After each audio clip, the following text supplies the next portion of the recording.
هو من الأوائل اللي صنعوا مجد رياضة الكاتش على حلبة الدار البيضاء خلال الستينات والسبعينات، ومن القلائل اللي خاضوا مباريات إلى جانب أسماء عالمية في المصارعة.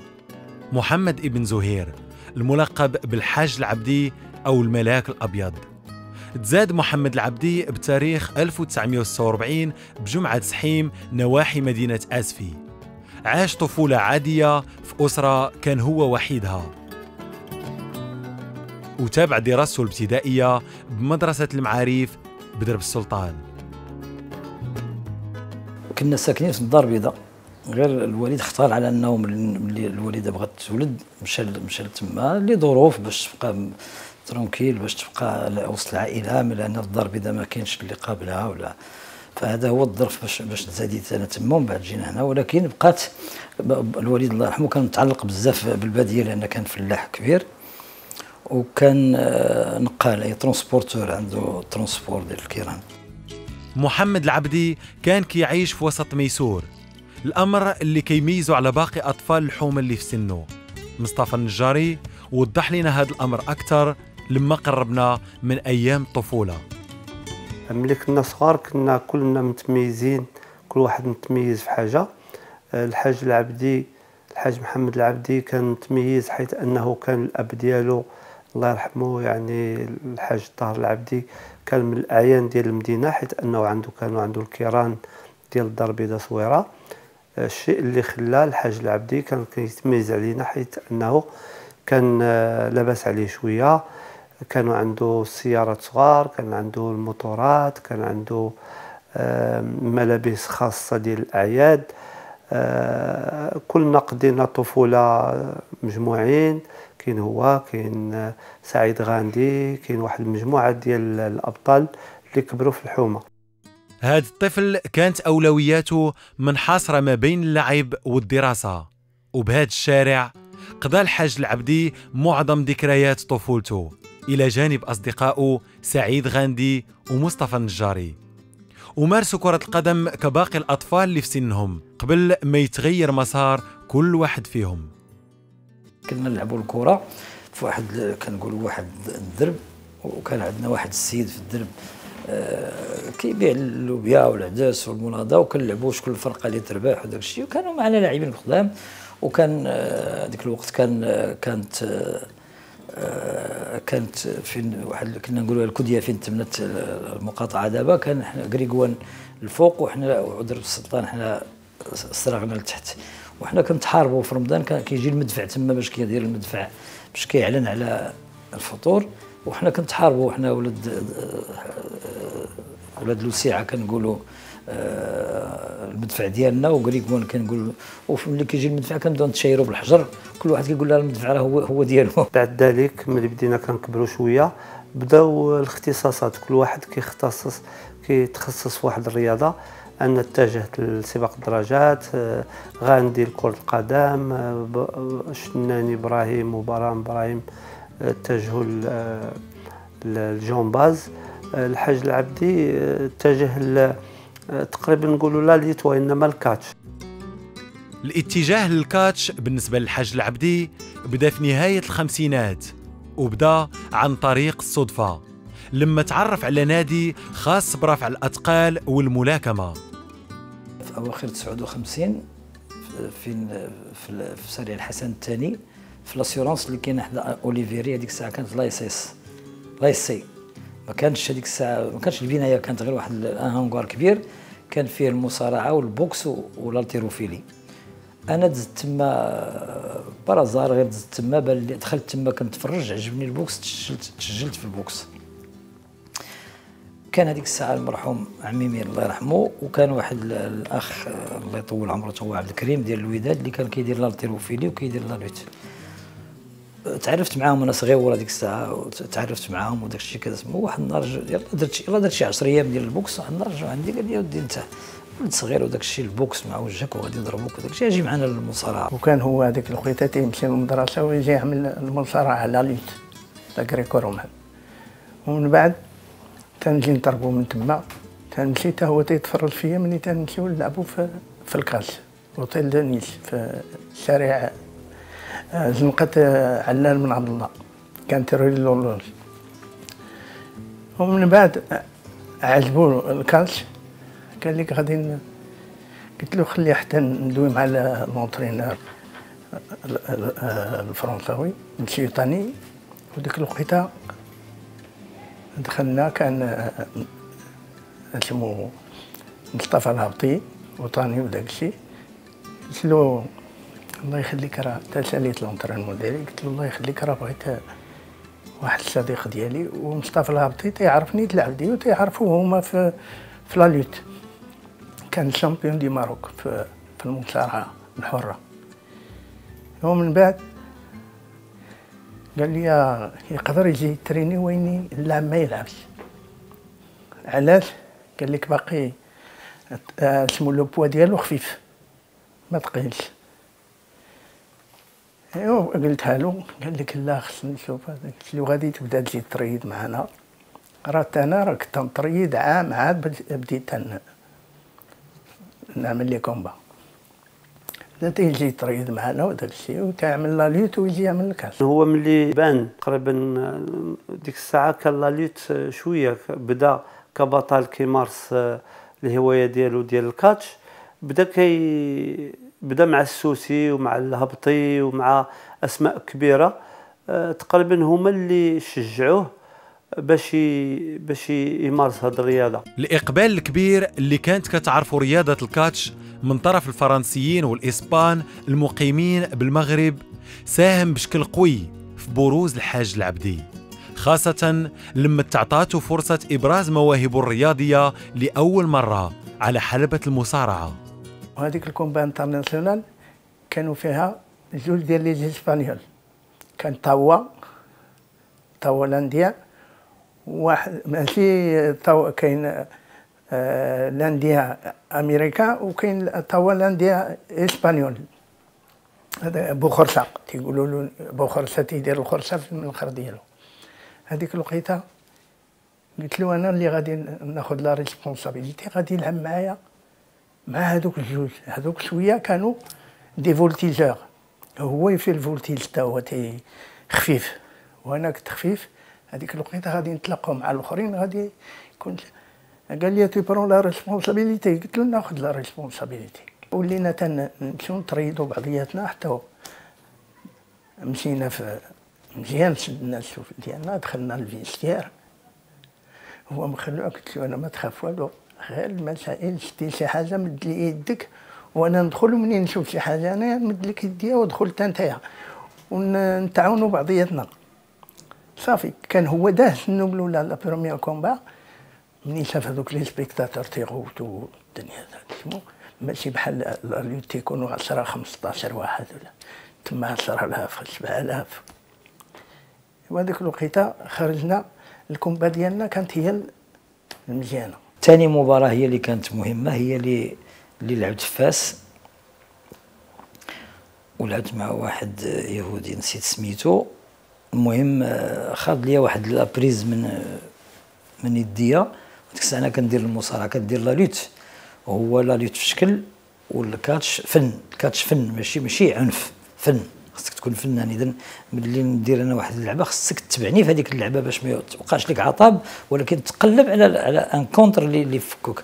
المهم انا ما مشيتش مع هذه اللعبه، دارت لي يدي اللي بقات الان ما كتشبهش اليمنيه اليسريه من هنا من الكود ديالي. دارت لي يدي هذيك هي اللي، ومن تما في الليل جات بقات كتنفخ تقطعت لي القميجه، فجينا غير في التران. وهذيك هي بحال هذيك هي اللي كنقولوا رخيصه بتعليمه. هذيك هي اللي علمتني، هي اللي شدتني الطريق الصحيح للكاتش، على ان لا لوت راه ماشي هو الكاتش، هي يعني هذا لا لوت كيفاش كيتلعب، والكاتش كيتلعب باحترافيه. المباراة اللي خاضها الحاج العبدي مكناته من دخول العالم الشهرة من بابها الواسع، وبالتالي أصبح عنده جمهوره الخاص به كباقي المصارعين. زيادة على ذلك أنه جميع الأبطال العالميين، لأن الكاتش كانت عنده واحد شهرة كبيرة في المغرب، يعني جميع الأبطال العالميين أمريكيين فرنسيين إسبانيين كانوا كيجيو يلعبوا هنا في الدار البيضاء.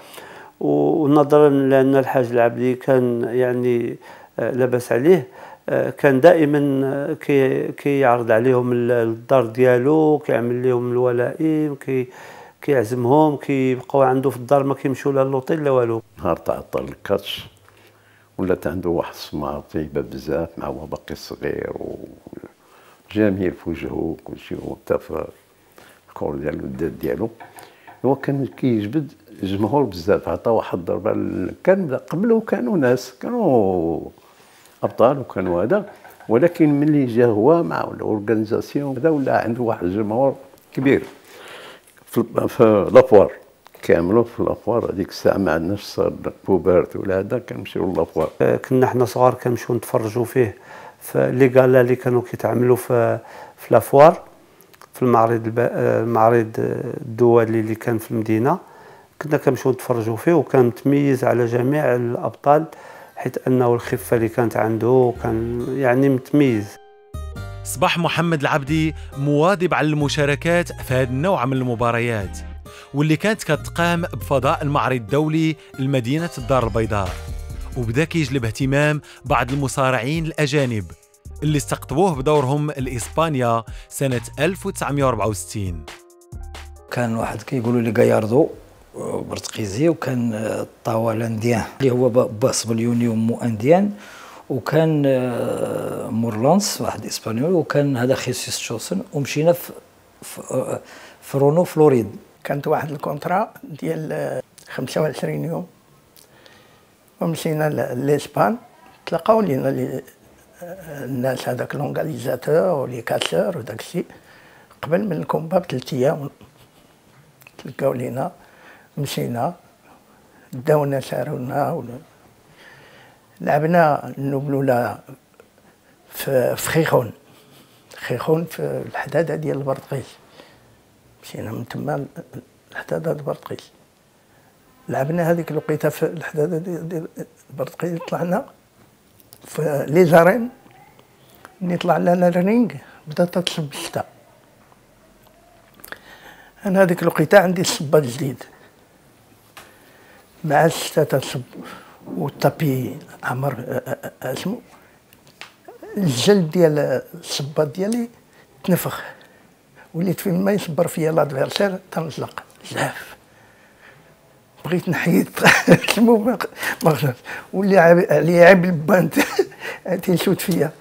هذيك الوقيته درت هنايا، مشيت تنجري للفيستير باش نحيد الصباط ديالو داكشي. العبدي باش يتبعني بقى تمايا، قال لك بغا يشدهم بجوج، بقاو عليه حتى هو جابوه في جام دقدق. بعد ما حصل على فرصة تواجده وسط مصارعين عالميين، بدا اسمه كيكبر، ورجع للمغرب بتجربة جديدة مكناته من القيام بتنظيم مباريات الكاتش. جيت بقيت هنا كنديروا دي زورغانيزاسيون ديال الكاتش، كيجوا الاسبانيين البرتقيز فرنسا، هذه كنديروا دي زورغانيزاتور. من بعد بديت كنشارك مع دوك لي بروفيسيونيل. ملي جيت سيمي بروفيسيونيل وليت كنشارك معاهم. التحق بنا الحاج فنان حتى هو ولا كيورغانيزي. من بعد بدينا كنديروا دورات في المغرب، السوسي عميمي عنتر احمد نجاح هذه. من بعد ولينا كنمشيو لاسبان مره كنلعبوا دوريات. غادي يدخل الحاج العبدي لتجربة جديدة في مساره الرياضي، فبعد ما كان لاعب نصف محترف صبح كينضم لقائمة المحترفين الدوليين، والبداية كانت بفرنسا سنة 1967. كان جا واحد الفرنساوي كان بطل عالمي في المصارعة في لالوت، سميتو ميشيل سوني. ومن بعد ملي لعبنا واحد المباراة لعبت انا وواحد سميتو اسباني سميتو تشيكو دي اورو، وعجبته في الطريقه ديال اللعب، وقال لي ودي انت ما غاديش تصلح، غادي تمشي دير الاحتراف عندي. وفعلا مشيت في 67 لفرنسا ودرت الاحتراف، وبقيت كنلعب تما في فرنسا لواحد المده. تما تلانسيت بروفيسيونيل، كنلعب 4-5 المرات في الاسبوع، ما كاينش الراحه. لي كرون تورنوا خصك تلحق لواحد، يعني تسجل واحد العدد ديال المباريات باش تكون مكلاسي من الاولين. مباريات الكاتش كانت كتمر في اجواء استعراضيه، بحيث كل مصارع كان كيختار لنفسه عرض خاص به، وأحيانا قناع أو اسم لإخفاء الهوية ديالو. الحاج العبدي اختار اللاعب بلقبين، لقب الحاج العبدي ولقب الملاك الأبيض. فعلا فرنسا كان ملي احترف كان يلعب باسم الحاج العبدي، وكان كيلعب باسم لونج بلون، كان كيلعب الاسم ديالو، حتى ان المتفرجين ما كانوش كيعرفوا واش الحاج العبدي ولا لونج بلون، لانه كان كيعمل واحد الماسك. كان واحد ان باترون عندي انا اللي ولات عندي سمعته، ولا دير السيجار، وديك لاباك ديال السيجار دير فيها الصوره ديالي ملي كيدخل مشينا وياه للقهوه ولا شي حاجه كيفرق السيجار فيه، في ديك لاباك فيه الصوره ديالي. ولكن في نفس الوقت كنلعب باسم لونج بلون. ملي كنلعب ثاني باسم لونج بلون كيجيب واحد السياره كبيره بيضاء فيها واحد انشيام ابيض اللي بحال الحليب حتى هو، كنركب واخا ما نعرفو ما يعرفني ذاك الكلب، كنركب انا وياه كيديروا بيا الدعايه في البلاد، وكنلعب في نفس الليله باسم لونج بلون واسم العبدي. اللي كيدير الدعايه ديالو كيقولوا دير احنا هذا العبدي كيلعب في جروب ولونج بلون كيلعب، من بعد غادي يتلاقاو مع بعضهم. دائما البيبليك، دائما الناس عامره كتسنى العبدي غادي يلعب مع لونج بلون. حتى جيت في حالي، حتى خرجت من هذاك الدوري، ما كايناش هذه المباراه، ما يمكنش تكون. وعمل يعني شهره كبيره في اسبانيا وفرنسا، وتعرف تقريبا عالميا بان البطل الشاب الناشئ الحاج العبدي راه من خيرات اللي كاتشر اللي كانوا في العالم. هو كمصارع كان مصارع يعني متوسط، مصارع يعني ما نالش القاب كبيره، ولكن كان مصارع يعني مصارع مزيان ومنضبط الى اخره. ولكن الكاتش برز فيه، لانه الكاتش لعب في اوروبا، لعب في فرنسا ولعب في اسبانيا، وفي اسبانيا كان مزيان، وكان كيلعب شي مرات لعب شي 2 المباريات وقيله هنا في الدار البيضاء بواحد الكيفيه ما عرفتش كيفاش كيسميوها، متخبيه. يعني هو كيقولوا ما غاديش يلعب، ولكن هو في الحقيقه راه لاعب، كيدير ان ماسك باش كيلعب. الأجواء الاستعراضية داخل الحلبة كانت كتواجهها مقابلة حقيقية، الهدف منها إسقاط الخصم والتفوق عليه، الأمر اللي كان كيؤدي أحياناً لبعض الإصابات الخطيرة. وفي بداية الثمانينات غادي يقوم الحاج العبدي بمباراة ضد أحد المصارعين الملقب بطاوة. هذاك طاوة